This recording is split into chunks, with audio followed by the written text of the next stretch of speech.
Hello student, welcome to NWT। आज हम 24 जून से बनने वाले करंट अफेयर के सारे इंपॉर्टेंट टॉपिक्स को देखेंगे। तो चलिए बढ़ते हैं हम अपने पहले टॉपिक की तरफ। जो हमारा पहला टॉपिक है वो है grievances redressal assessment and index GRAI 2022। इसको समझने से पहले हम एक मॉडल को समझते हैं, ठीक है। और ये जो मॉडल है ये सेकंड एडमिनिस्ट्रेटिव रिफॉर्म कमीशन जो है उसने दिया था, ठीक है, गुड गवर्नेंस के लिए इंडिया में। ठीक है, गुड गवर्नेंस के लिए उसने दिया था। ये जो मॉडल है इसका नाम है सेवोत्तम। सेवोत्तम जो है ये दो वर्ड से होकर बना है, हिंदी के दो वर्ड्स हैं। सेवा, सेवा का मतलब होता है सर्विस, और उत्तम, उत्तम का मतलब होता है एक्सेलेंस। ठीक है। तो एडमिनिस्ट्रेटिव रिफॉर्म कमीशन का कहना था कि अगर आपको गुड गवर्नेंस चाहिए इंडिया में तो आपको एक्सेलेंट सर्विस देना होगा इंडिया में। ठीक है।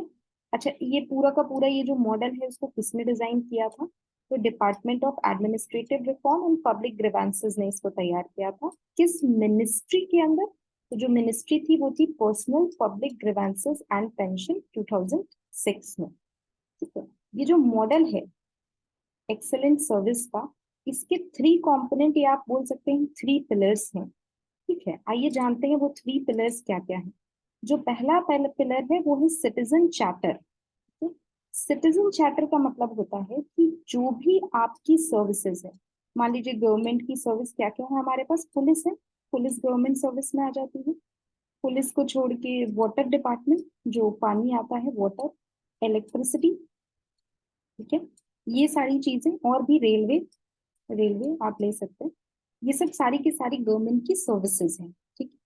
तो जो चार्टर, सिटीजन चार्टर है, उसका कहना ये है कि ये जो भी सर्विसेज आप प्रोवाइड कर रहे हैं उसको आप पब्लिकली डिक्लेयर करिए अपने वेबसाइट पे, या फिर आपका अपना कोई पोर्टल या कुछ भी होना चाहिए जहां से सिटीजन्स को पता चल सके कि उसको क्या क्या सर्विसेज मिल रही है। ये सिटीजन्स को एम्पावर करेगा उसके अपने बेनिफिट्स के बारे में।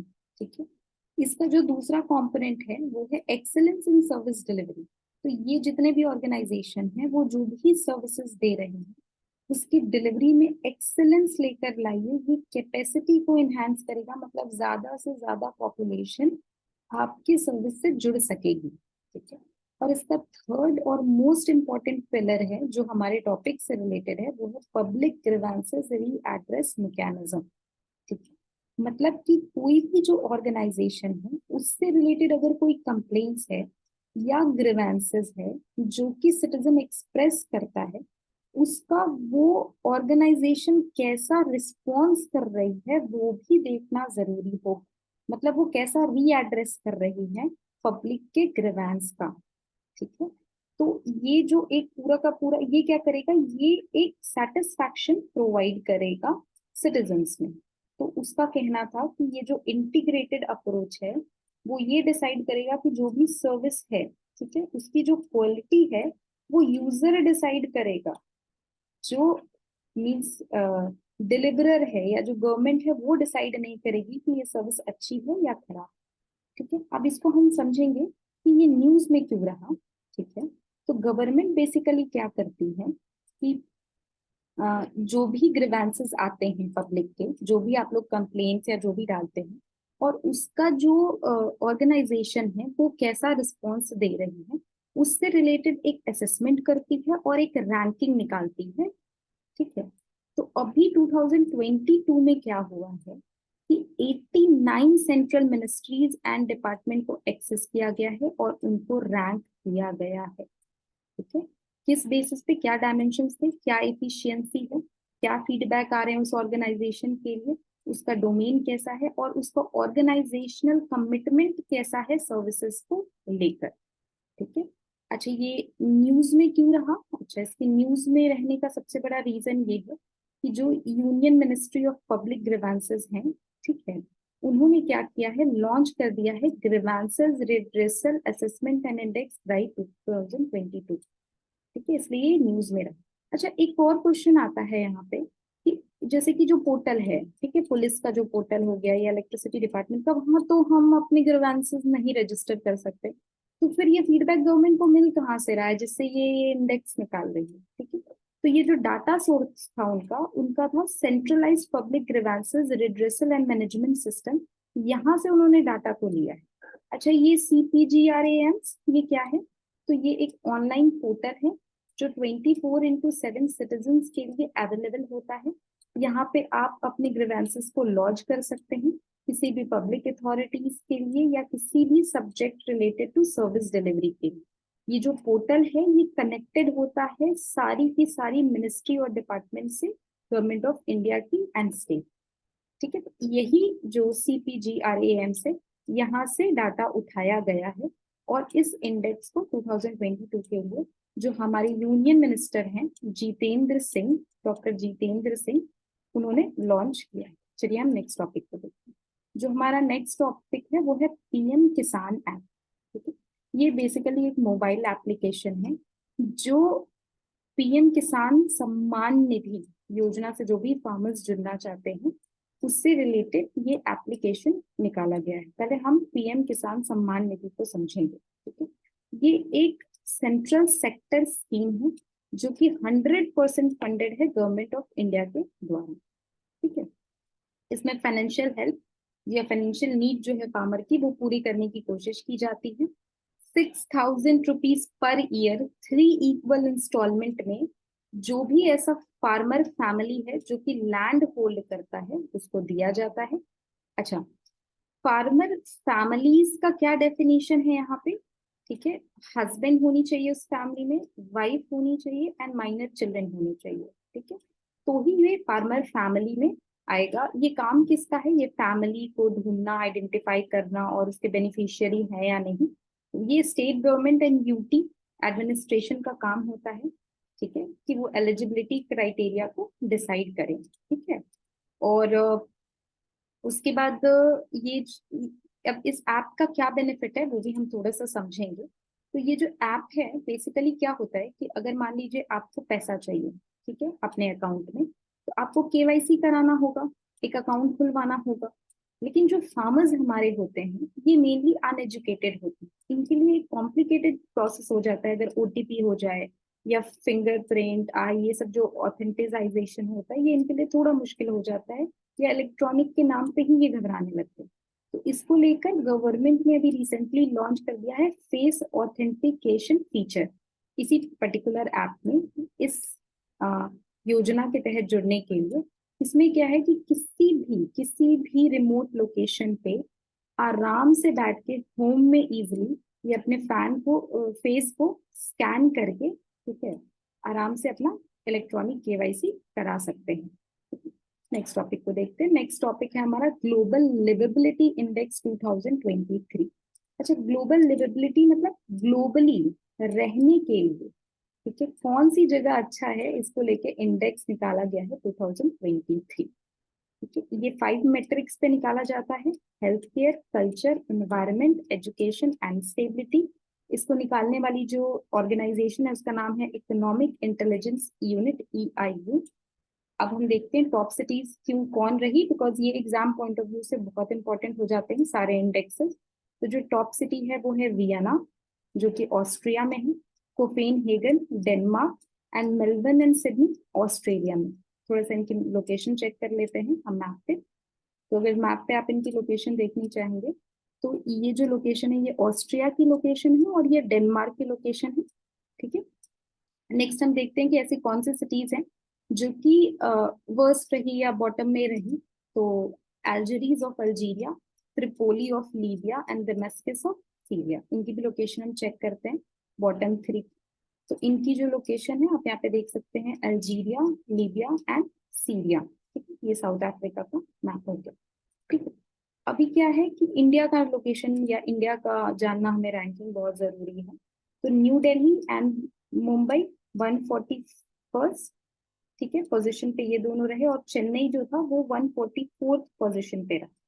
अहमदाबाद 147 एंड बेंगलुरु 148 पोजीशन पे रहा EIU की लिस्ट में। नेक्स्ट टॉपिक को देखते हैं। जो हमारा नेक्स्ट टॉपिक है वो है व्हाट इज टेरिटोरियल वाटर। अच्छा, अभी मैंने 21 जून के करंट अफेयर में आपको UN की हाई सी ट्रिटी को पढ़ाया था बहुत ही डिटेल मैनर में, तो वहां पर भी आप इस टॉपिक को क्रॉस चेक कर सकते हैं, मैं लिंक डिस्क्रिप्शन में ऐड कर दूंगी। ठीक है। तो बेसिकली क्या होता है कि कोई भी जो भी गवर्नमेंट्स होती हैं, ठीक है, जैसे मैंने उसमें भी आपसे एक क्वेश्चन पूछा था कि मान लीजिए ये कोई एक एरिया है, ठीक है, या पैसिफिक ओशियन है, वहां पर अगर कुछ इकोसिस्टम बर्बाद हो रहा है तो वो रिस्पॉन्सिबिलिटी किस कंट्री की रहेगी? यूएसए की रहेगी, यूके की रहेगी, या इंडिया की रहेगी? किसी भी ओशियन में कुछ होता है, ठीक है। तो इसको समझने के लिए हमें लॉज समझना पड़ेगा कि यूनाइटेड नेशन कन्वेंशन क्या है, सी सी लॉ ऑफ सी क्या है, ठीक है, जिसको UNCLOS बोलते हैं। तो उसमें क्या होती है कि कोई भी जो कंट्री होती है उसका एक हम बेस लाइन मानते हैं, जैसे ये बेस लाइन है, ठीक है। और उस बेस लाइन से अब जब 12 नॉटिकल माइल मतलब 12 नॉटिकल माइल आगे बढ़ते हैं, तो इसको बोला जाता है टेरिटोरियल सी। टेरिटोरियल सी का मतलब होता है कि आपकी फुल सॉवेरेंटी रहेगी इस एरिया पर, मतलब कि जो आपके इस लैंड का लॉ है वही इस सी पर भी लॉ लागू होगा। ठीक, मतलब एयर टू सी पूरी की पूरी आपकी ही सॉवरेंटी रहेगी। ठीक है। अभी हम थोड़ा आगे बढ़ते हैं, अगर आप थोड़ा सा और आगे इसको समझे तो क्या होता है कि ये जो बेस लाइन हमने ड्रॉ की थी, इससे अगर आप 24 नॉटिकल माइल और आगे बढ़े, ठीक है, 24, तो ये आपका हो जाता है कॉन्टिग्युअस जोन। यहाँ ये जो है, जो भी ट्रेड है आपका, इंपोर्ट एक्सपोर्ट जो आपकी कंट्रीज के जो कंपनीज करते हैं, ठीक है, तो जो भी शिप आ रही है उस पर जो भी ट्रेड हो गया या जो भी चीजें हो गई, ये इस कॉन्टिग्युअस जोन में होता है। और यहाँ से अगर आप 200 नॉटिकल माइल आगे बढ़ जाएं, ठीक है, बेस लाइन जो मैंने बनाया है वहां से 200 नॉटिकल माइल, तो यहाँ पे क्या होता है, ये होता है आपका इकोनॉमिक एक्सक्लूसिव जोन। जैसे आपको फिशरीज मछली पकड़ना है, या फिर आपको पेट्रोल यहाँ पे पाया गया है वो निकालना है, तो ये जो टोटल 200 का एरिया है, यहाँ पे आप अपनी कोई भी इकोनॉमिक एक्टिविटी कैरी ऑन कर सकते हैं। तो ये तो लॉज हो गया, सी का लॉज जो यूनाइटेड नेशन ने बनाया है। अब हम समझते हैं कि ये जो पर्टिकुलर चीज है ये न्यूज में क्यों है, ठीक है। तो इसका न्यूज में रहने का रीजन था कि 22 इंडियन फिशरमैन जो हैं वो अरेस्ट हो गए हैं श्रीलंका में, क्योंकि वो समहाउ उसके टेरिटोरियल वाटर में इंटर कर गए थे। तो अब इसमें आगे क्या होता है वो आगे न्यूज आएगी तो मैं इन्फॉर्म करूंगी। नेक्स्ट आपका टॉपिक है वो है जिरकॉन मिसाइल। जिरकॉन मिसाइल क्या है? तो बेसिकली नाम से ही पता चल रहा है, एक तरह का मिसाइल है। इसका जो दूसरा नाम आप बोल सकते हैं 3M22 जिरकॉन या SSN-33, इसका दूसरा नाम हो जाएगा। ये एक एंटी शिप मतलब शिप को मारने वाली हाइपरसोनिक क्रूज मिसाइल है जो रशिया ने डेवलप की। हाइपरसोनिक का क्या मतलब होता है ये हम थोड़ा समझते हैं। हाइपरसोनिक मिसाइल का मतलब होता है ऐसा मिसाइल जो कि डिजाइन किया गया है ट्रैवल करने के लिए एक्सट्रीमली हाई स्पीड पे। कितना हाई स्पीड? मतलब कि 5 times more than the speed of sound, जिसको हम मैक 5 बोलते हैं। आइए हम जिरकॉन मिसाइल या हाइपरसोनिक मिसाइल को थोड़ा अच्छे से समझेंगे। ठीक, तो ये जो हाइपरसोनिक मिसाइल है इसको हम किसी भी तरीके से लॉन्च कर सकते हैं। ठीक, हम इसको मिसाइल्स के थ्रू लॉन्च कर सकते हैं, या फिर हम इसको 1 सेकेंड, या फिर हम इसको एरोप्लेन से लॉन्च कर सकते हैं, या फिर आप किसी भी सबमरीन के थ्रू भी इसको लॉन्च कर सकते हैं। एक बार जब आप इसको लॉन्च करते हैं अराउंड 3-5-50,000 फीट की हाइट पे, हम इसको जिस भी चीज से लॉन्च कर रहे होते हैं वहां से इसको रिलीज कर देते हैं। मतलब अगर एयरक्राफ्ट से आप कर रहे हैं तो वहां से रिलीज कर दीजिए, रॉकेट से अलग कर दीजिए, या सबमरीन से अलग हो जाता है यहाँ।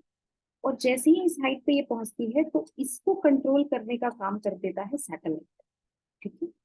तो अब ये सैटेलाइट जो है इसको कमांड करेगी कि आपका जो भी टारगेट है, मान लीजिए जैसे हमारा ये जिरकॉन जो है वो एंटी शिप है, तो यहाँ पे अगर कोई शिप है इसको टारगेट करना है तो कैसे जाना है, ये सैटेलाइट के थ्रू हम इसको गाइड करते हैं। ठीक, और ये क्या है, ये इतनी फास्ट होती है कि 1 घंटे के अंदर ही आपका जो भी टारगेट है और वो वर्ल्ड के जिस भी कोने में है उसको जाके वहां पे मार देगी। ठीक है। ये स्पीड कैसे, इतना तेज स्पीड ये कैसे मतलब कर पाती है, तो ये शॉक वेव्स क्रिएट करती है जिसके थ्रू ये इतना स्पीड कर पाती है। ठीक? और हम समझते हैं अगर स्पीड की बात करें तो स्पीड के बेसिस पे 3 तरह की मिसाइल्स बनाई जाती है। एक तो सबसोनिक होता है जिसका स्पीड से साउंड ऑफ स्पीड से कम स्पीड होता है। दूसरा सुपरसोनिक होता है जो साउंड ऑफ स्पीड के 1 to 5 मतलब 1 times to 5 times के बीच में होता है। और हाइपोसोनिक तो साउंड के 5 times से ज्यादा होता है, ठीक है, 5 to 10 के बीच में होता है। ये इतना खतरनाक क्यों होता है? क्योंकि जैसे कि अगर हम देखें, जो नॉर्मल बैलिस्टिक मिसाइल होती है हमारी, जो हम लॉन्च करते हैं, वो ये इस तरह का एक प्रोजेक्टाइल पाथ फॉलो करती है। तो अगर आपने रडार लगा रखा है यहाँ पे, ये देखिए ये रडार है, तो ये रडार के लिमिट में आ जाएगी। और अगर कोई एंटी बैलिस्टिक मिसाइल है तो वो इसको यहाँ पे मार गिराएगी, ठीक है, तो वो टारगेट को हिट नहीं कर पाएगी। लेकिन जो हाइपरसोनिक मिसाइल होती है वो इस तरीके का पाथ फॉलो करती है, इस तरीके का। तो बहुत ही कम एरिया होता है जहाँ पे ये रडार के डिटेक्शन में आती है। और जब तक रडार इसको डिटेक्ट करेगा, इसका स्पीड इतना फास्ट होता है कि ये टारगेट को मार गिराती है। तो इसलिए भी हाइपरसोनिक क्रूज मिसाइल बहुत ही खतरनाक हो जाती है, ठीक है। न्यूज में क्यों रहा? न्यूज में इसलिए रहा क्योंकि जो कंट्री है रशिया, ठीक है, उसकी जो रशियन नेवी है, उसके जो कमांडर इन चीफ हैं, उन्होंने ये अनाउंसमेंट किया है कि रशियन नेवी की जितनी फ्रिगेट होगी, फ्रिगेट किसको बोलते हैं? ये एक छोटी शिप होती है जो बाकी शिप के प्रोटेक्शन में होती है, मतलब कि इस छोटे शिप पे सारे मिसाइल्स लगे होते हैं बाकी शिप्स को बचाने के लिए। एंड कॉर्वेट मैंने आपको बताया था वॉर शिप्स को बोलते हैं, ठीक है। तो जितनी भी फ्रिगेट हैं और कॉर्वेट क्लास के वेसल्स हैं, उन सब पे हाइपरसोनिक जिरकॉन मिसाइल लगाएगा रशियन नेवी, ये अनाउंसमेंट। तो ये था आज का हमारा इम्पोर्टेंट जितने टॉपिक थे करंट अफेयर से रिलेटेड। आई होप आपको ये लेक्चर बहुत पसंद आया होगा। अगर आपको ये लेक्चर पसंद आया है तो आप चैनल को सब्सक्राइब करें, इस वीडियो को शेयर करें।